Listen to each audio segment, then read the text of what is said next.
Bonjour à tous. Alors, aujourd'hui, j'ai envie de vous parler d'une chose un petit peu particulière, on va dire ça comme ça, qui est l'organisation. Alors, c'est peut-être l'ancienne assistante de direction et l'assistante bureautique qui ressort, mais je vais vous partager mon écran et je vais vous parler de la matrice d'Eisenhower.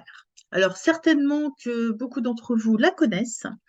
Mais malgré tout, j'aimerais mettre l'accent sur un petit élément qui est important et qui est une question d'organisation. Nos journées n'ont que 24 heures, évidemment. Par contre, nous l'utilisons tous de façon différente en fonction des impératifs, en fonction de notre vie familiale, de notre vie professionnelle, de notre vie sociale, de nos engagements dans diverses associations, peu importe comment nous l'utilisons, mais nous avons tous un package de 24 heures par jour. Et accessoirement, on a 7-8 heures de repos puisqu'il faut bien dormir pour recharger les batteries. Comment optimiser vraiment sa gestion du temps? Je vous propose de prendre une feuille et de la diviser comme je l'ai fait moi-même sur la page que vous voyez, de diviser votre feuille en 4. En haut, vous avez ici, hop, si vous voyez bien mon écran, une colonne dans laquelle c'est marqué urgent et une autre colonne dans laquelle c'est marqué non urgent. Et dans ces colonnes, j'ai encore fait 2 lignes, une avec les tâches importantes et une avec les tâches non importantes.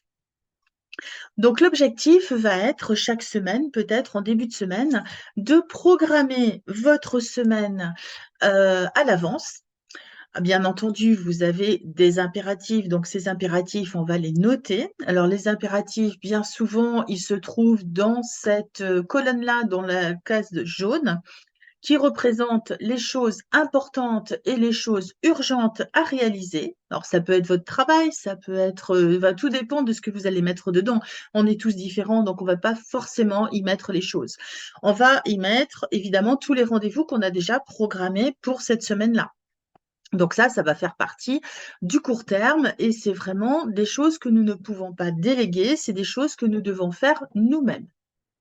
Alors ça peut être des tâches ponctuelles, ça peut être des crises à résoudre, ça peut, être, un dossier à rendre, rapidement, peut-être un appel d'offres auquel il faudra répondre dans 2 jours. Donc là, effectivement, on est dans la case urgent et important parce que c'est important pour l'entreprise.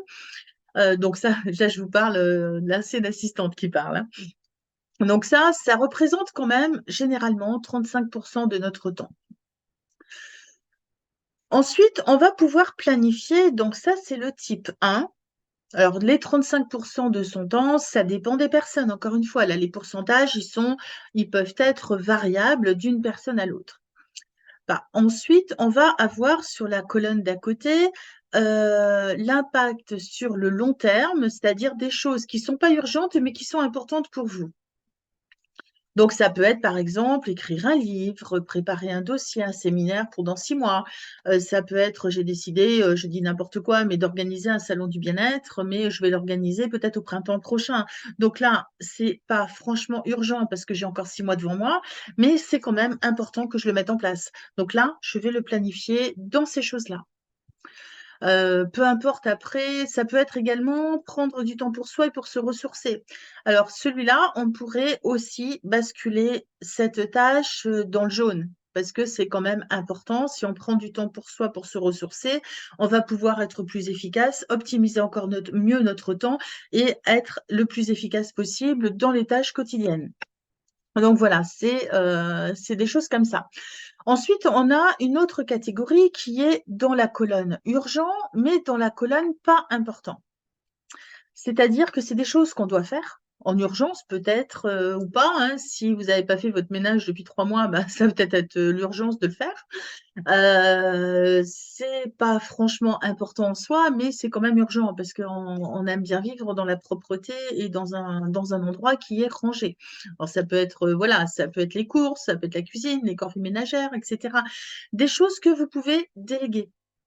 Quand on est beaucoup dans le contrôle, qu'on veut tout faire, qu'on veut tout assumer, ben, la délégation, c'est compliqué.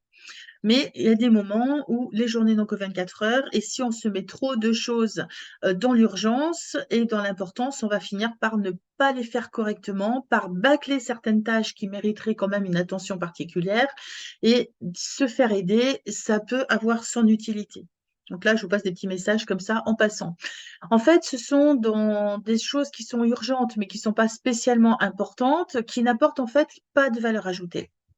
Voilà, c'est ça. La différence avec la case jaune, c'est que ça apporte pas forcément de valeur ajoutée. Et ensuite, on a la petite dernière qui peut aller jusqu'à 10% de notre temps. Et ça, je vous invite vraiment à le regarder en face et arrêter de faire l'autruche. C'est tous les temps qu'on peut passer devant des futilités. Ça peut être de jouer à Candy Crush, ça peut être, voilà, c'est des futilités. Je n'ai pas dit que c'était inutile, mais c'est du temps qu'on pourrait utiliser pour autre chose. Ou on va regarder une émission qui franchement nous apporte absolument rien, peut-être de télé-réalité ou autre. Je ne sais pas, peu importe ce que vous mettez dans futilité, mais c'est des choses en fait, du temps perdu entre guillemets dans lequel que vous allez utiliser sans perdre, enfin sans que ça vous apporte quelque chose. Voilà, c'est vraiment du temps perdu. On n'est pas du tout dans prendre du temps pour soi ou se ressourcer, hein, c'est pas du tout ça. Celui-là, on va le laisser dans le verre. Par contre, tout ce qui est futilité, bah, ça va être plein de choses. Et là, je vous invite à faire un petit exercice qui est quand même très simple, mais pas si évident que ça. C'est de prendre cette feuille et de prendre, par exemple, dans la journée d'hier ou dans la semaine qui vient de s'écouler, de prendre du temps pour regarder objectivement ce que vous avez fait et dans quelle case laquelle des 4 cases là, vous avez pu les intégrer? Par exemple, est-ce que j'ai réussi à faire, bah, justement ce dossier-là qui était urgent, cet appel d'offres, là ça y est, j'ai réussi à le boucler dans les temps, houhou! Là c'était bien. Donc là, j'ai réalisé des tâches dans la case des jaunes qui est urgent et important. Donc là, je suis assez fière de moi, je suis contente. Voilà. À côté de ça, bah, j'ai passé quand même, ouais, 2 heures par jour à jouer à Candy Crush et là franchement, j'aurais pu faire autre chose. Mais ça m'a peut-être vidé la tête, mais peut-être que j'aurais mieux fait, d'aller me ressourcer, dans la forêt ou d'aller, faire autre chose, qui était beaucoup plus efficace et qui me rapprochait de mes objectifs et là, je repars dans le vert. Là, j'aurais pu le déplacer à ce moment-là. J'aurais pu transformer cette utilité en quelque chose d'important pour moi. Voilà, c'est ce petit exercice que je vous conseille de faire.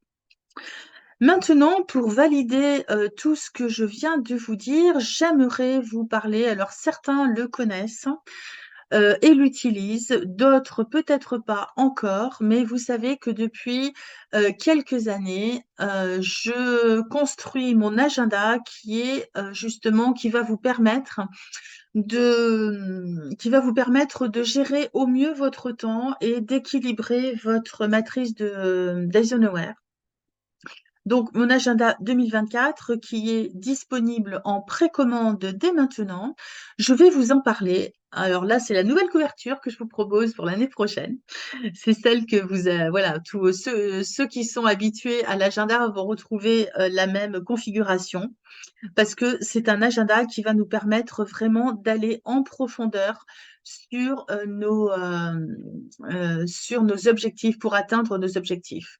Donc la première page, elle est très classique, hein, avec les coordonnées, vos coordonnées en cas de perte. C'est intéressant de retrouver votre compagnon. Les personnes à prévenir en cas d'urgence. Donc là, il n'y a rien de vraiment extraordinaire.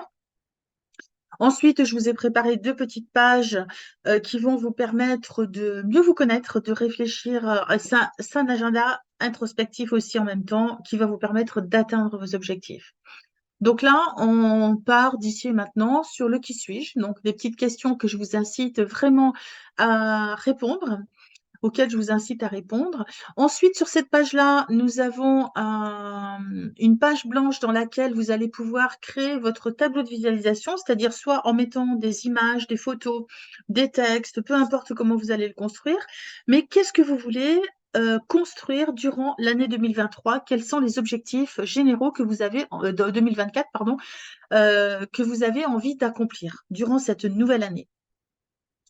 Ensuite, je vous propose, bien entendu, pour voir l'évolution, un petit bilan de l'année 2023 alors sur différents aspects, il y a plusieurs cases dans lesquelles vous allez pouvoir noter en toute honnêteté, sans jugement, en toute bienveillance envers vous-même. Honnêtement, qu'est-ce que vous avez mis en place? Qu'est-ce que vous pouvez retenir de l'année 2023 sur le plan personnel, sur le plan professionnel, sur le plan familial, sur le plan relationnel et amical, sur le plan financier, sur le temps investissement. Alors, quand je dis investissement, ça peut être vous investir dans une association, vous investir dans une cause bien particulière. Ça peut être voilà votre investissement personnel, de votre évolution personnelle, de votre épanouissement personnel. Qu'est-ce que vous avez fait en 2023 dans tous ces domaines-là? Et ensuite, on va retrouver ces domaines-là, les mêmes domaines, mais avec les résolutions pour 2024. En 2023, voilà, j'ai fait ce constat. Qu'est-ce que je veux mettre en place en 2024 et quels objectifs je veux atteindre dans le plan familial, dans le plan financier, dans le plan professionnel, dans le plan d'investissement personnel, etc. Dans les mêmes domaines. Et là, je vais faire un petit récap là avec ce tableau-là, ici, sur cette page-là. Je vais faire un petit récap avec vraiment les grands objectifs mois par mois que je veux atteindre. Vous allez voir qu'en faisant ça, vous allez super bien gérer votre temps après et suivre votre évolution personnelle et avoir vraiment l'impression d'avancer sur votre chemin. Ensuite, alors je vous ai mis un petit rituel de Tony Robbins puisque c'est un rituel qui est intéressant à faire au quotidien pour entretenir des vibrations le plus hautes possible, pour vraiment optimiser votre bien-être. Donc, je vous laisserai les découvrir. C'est des petits rituels avec les pensées positives du matin et les pensées positives du soir. Voilà, je vous en dis pas plus, vous pourrez découvrir. Ensuite, alors là, j'ai démarré au 18 décembre. Je vous ai mis les 2 dernières semaines du mois de décembre. Sur la page de gauche, vous allez avoir tout ce qui va vous permettre de noter. J'ai fait une bêtise, je vais enlever ma bêtise. Tout ce qui va vous permettre de noter vos rendez-vous. Voilà, bon, c'est pas grave, je le rectifierai après. Et sur la page de droite, évidemment, alors, je vais essayer de le récupérer parce que là, il me casse les pieds. Hop, hop, hop. Voilà. Bon, c'est bon. Là, vous l'avez en direct. Hein. Et sur la page de droite, je vais vous inviter à noter ici vos priorités de la semaine. Vous allez vous reporter au tableau que je vous ai montré tout à l'heure à la matrice d'Eisenhower, les urgents importants, urgents, non urgents importants et urgents et non importants. Ces trois-là, les futilités, on les laisse de côté. Ensuite, si vous avez des appels à passer, des personnes à contacter, etc., vous allez les noter ici. Tous les autres tâches, donc là, on va noter dans les priorités plus la case jaune.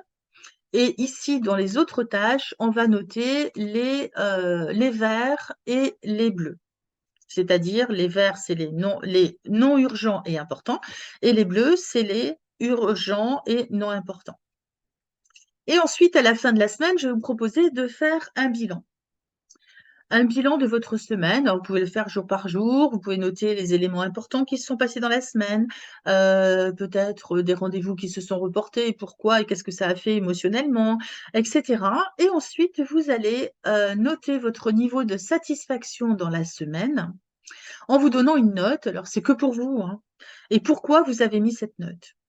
Et vous allez voir, et vous avez la même chose sur toutes les semaines, semaine par semaine. À la fin du mois, vous allez pouvoir faire votre bilan du mois. Au préalable, vous avez noté en début de mois vos objectifs prévus. Et là, en fin de mois, vous allez pouvoir noter vos objectifs réalisés. Et ça va vous permettre de voir si vous êtes aligné avec ce que vous voulez ou pas. Et on va analyser pourquoi. Qu'est-ce qui s'est passé émotionnellement au cours de ce mois-ci? Est-ce qu'il y a des choses qui ont bien fonctionné? Des choses qui n'ont pas fonctionné, et dans ce cas-là, pourquoi? Et qu'est-ce que vous pourriez mettre en place de nouveau pour pouvoir atteindre les objectifs que vous vous êtes fixés ici, sur ce mois-là? Et ensuite, une petite page blanche pour écrire d'autres remarques. Avec moi, on écrit un peu. Et là, je vous propose ça donc pour tous les mois, pour toute l'année. Alors là, je vais descendre plus vite. Hop, hop, hop, hop, hop. Oh, je suis qu'au mois de mai. Ah, je peux y aller franco. Hop là. Voilà, donc là, on arrive, hop, je suis au mois d'août. Je peux y aller encore. Vous l'avez en direct, hein. Donc ça, c'est l'agenda que je vous propose. C'est votre nouveau compagnon pour l'année prochaine. Donc, tous les mois vont être comme ça. Voilà, j'arrive à novembre, ça devient bon. Tac, tac, tac, le mois de décembre. Alors ici, je vous ai mis quelques pages blanches pour écrire si jamais ça ne suffit pas. Vous allez pouvoir noter des choses, etc. Ensuite, on va retrouver les mêmes domaines que je vous ai présentés au début de l'année. Mais est-ce que j'ai tenu mes résolutions pour 2024? Et vous commencez à voir là comment on peut suivre sa progression comme ça d'année en année. Ceux qui l'utilisent depuis que je l'ai mis en place depuis 2019, à commencer par nous, hein, parce que nous, on n'utilise que ça, en format papier, parce que c'est quand même plus pratique d'ancrer les choses, on va pouvoir faire le bilan domaine par domaine et comparer avec ce qu'on a fait, ce qu'on a noté au début de l'année. Ce qu'on note en janvier, et on va faire la même chose en décembre. Et là, on va pouvoir voir notre progression, voir ce qui nous reste à faire pour l'année suivante, et ensuite reporter dans le même tableau des prévisions qu'on avait au début. Là, vous allez pouvoir noter vos réussites. Là, c'est vraiment les réussites, hein. Les échecs, on ne va pas en tenir compte. Ce qui n'a pas été, on va en tenir compte ici dans les déductions, mais là, sur le tableau, on va noter nos réussites. Et ça va être quoi l'objectif? D'augmenter sa confiance en soi, de voir qu'on est vraiment sur son chemin d'évolution, de mettre en avant ce qui a bien été, parce qu'on a tellement tendance à regarder tout ce qui n'a pas été, mais voir ce qui a bien été, on oublie souvent. Donc, ça va être vraiment de mettre en avant de mettre en avant nos réussites. Et là, qu'est-ce que je peux en déduire? Et ensuite, voilà, qu'est-ce que je peux en déduire? Donc, quel enseignement j'ai appris au cours de cette année? Qu'est-ce que ça m'a enseigné? Quels aspects de ma vie ai-je amélioré? Dans quel domaine j'ai amélioré les choses? A contrario, dans quel domaine j'ai eu quelques difficultés et comment, qu'est-ce que je pourrais mettre en place l'année prochaine, donc l'année d'après en 2025, pour pouvoir attirer à nouveau mes objectifs et redresser la situation si elle a besoin d'être redressée. Et là, je vais noter mes observations et j'ai aussi le droit de me féliciter pour toutes les réussites que j'ai notées ici. Et là, on a le calendrier des vacances scolaires. Voilà à quoi va ressembler votre compagnon 2024. Donc, ce calendrier 2024, cet agenda qui, vous avez vu, vraiment un compagnon d'épanouissement personnel qui va vous accompagner au quotidien sur votre évolution, sur les objectifs que vous avez à atteindre, mettre en application justement la matrice d'Eisenhower que je vous ai présentée au début de cette vidéo. Et vous allez voir qu'en faisant ça, vous allez pouvoir optimiser énormément votre temps, atteindre plus facilement vos objectifs, être beaucoup plus efficace dans vos tâches quotidiennes, vous prévoir des moments en début de semaine pour prévoir la semaine à venir, en vous laissant quand même 60% de place pour l'imprévu. Ne mettez pas des tâches trop importantes qui vont vous mettre la pression. Vous mettez pas trop d'objectifs ambitieux parce qu'il faut aussi laisser du temps pour vous ressourcer. Il faut vous laisser du temps pour planifier justement, introduisez ce temps-là de planification de la semaine à venir et faire le point de la semaine qui vient de s'écouler. Et vous allez voir que vous allez jongler avec le temps d'une autre manière. Vous allez être beaucoup plus léger dans le contrôle aussi de toutes les tâches que vous avez à faire. Ça va vous éviter de vous laisser submerger par vraiment tout ce qu'on a à réaliser. On a tous plein de contraintes au quotidien. Voilà, avec les enfants, avec la famille, avec le boulot. Enfin voilà, la société nous se charge de nous mettre beaucoup de pression. À nous de nous respecter aussi. C'est le respect de soi, de pouvoir vraiment œuvrer sur ce qui vous tient à cœur, ce qui est urgent, important. Ce qui vous tient à cœur aussi, qui est moins urgent, mais qu'il faut quand même garder dans un coin de la tête. Et d'une semaine sur l'autre, vous allez pouvoir le reporter dans les priorités de la semaine ou dans les autres tâches. À vous de voir comment vous allez le gérer. Mais là, je vous ai fait un outil, je l'ai construit de toutes pièces parce que je ne trouvais pas dans le commerce ce que je voulais pour justement vous permettre de vous accompagner au quotidien dans la gestion du temps. Voilà ce que je voulais vous partager. Alors, les précommandes sont dès maintenant. Ce que je préfère, c'est quand même que vous me fassiez un chèque qui ne sera pas encaissé avant début novembre, mi-novembre. Hein, au moment où je vais lancer l'impression, et je vais lancer l'impression en fonction des commandes que je vais recevoir. Donc, vous pouvez les faire dès maintenant. Je vais vous mettre le bon de commande associé avec cette vidéo. Et à ce moment-là, vous pourrez déjà réserver votre exemplaire. Alors, il y aura deux possibilités. Il y aura le format A4. Alors ça, c'est celui de cette année, hein. Le format A4, donc qui est le grand format, qui est à 40 €, plus il faudra rajouter les frais de port. Et le format A5, qui est la moitié du A4. Donc, la moitié de ça, qui sera la même chose, mais qui se tiendra plus dans un sac à main. Ça, c'est le côté plus pratique, mais il y a moins de place pour écrire. Parce que vous voyez, si je vous montre par exemple le mien, à quoi il ressemble, vous voyez qu'il y a, bon, il y a beaucoup d'écriture, effectivement, mais voilà, il y a beaucoup de choses que moi je fais, et c'est vraiment mon compagnon du quotidien. Et je vous incite à suivre, si jamais ça vous appelle, à suivre cet exemple. Donc, le A4, il est à 40 € et le A5, il est à 35 €. Il faudra rajouter, bien sûr, les frais de port, que j'ai pas encore calculés, mais je vais les calculer et vous les mettre dans le bon de commande. Voilà, si vous me faites un chèque, sachez qu'il ne sera pas encaissé avant, je pense, la mi-novembre. Donc, ça vous laisse le temps aussi de prévoir tranquillement ça et de vous décharger de votre agenda de l'année prochaine. Si vous le souhaitez. Voilà, toutes les infos sont sous cette vidéo. Je vous souhaite une très bonne journée, une très bonne introspection aussi, et n'hésitez pas à faire la matrice d'Eisenhower dont je vous ai parlé tout à l'heure sur la semaine ou la journée qui s'est écoulée, de façon à voir objectivement dans quelle case vous vous mettez le plus de tâches. Très belle journée et au plaisir de vous retrouver prochainement. Merci beaucoup de votre attention. N'hésitez pas, si ce n'est pas encore fait, à vous abonner à l'aide du bouton ci-dessous. Et n'hésitez pas non plus à partager, à liker cette vidéo pour m'aider à aider un maximum de personnes. Très belle journée!